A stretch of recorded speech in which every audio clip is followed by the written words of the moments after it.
बोल कृष्ण भगवान की जय हो। राधा और कृष्ण की लड़ाई होगी। आपसरी में दोनों लड़ पड़े, राधा का मैं बड़ी, कृष्ण का मैं बड़ा। लड़े, खूब लड़े, दोनों लड़े। फिर राधा धमकाव है, आकर कृष्ण जी रह जाओ तो कोई मैं बहुत कुछ जानूं तेरे बारे में। बोले सुनाऊं? फिर सुना उसे।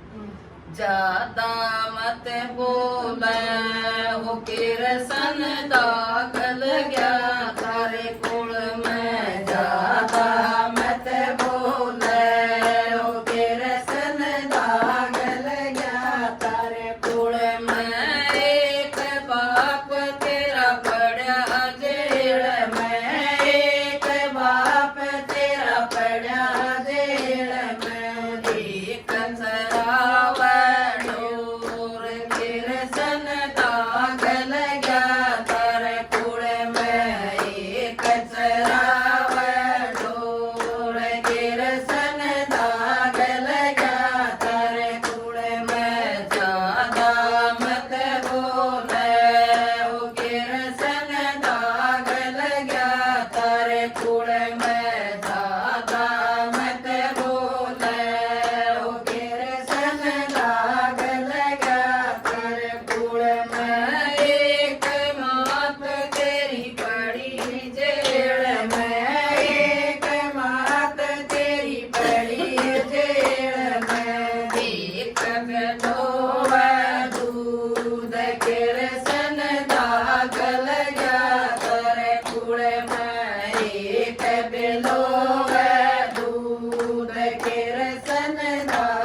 माता की जय।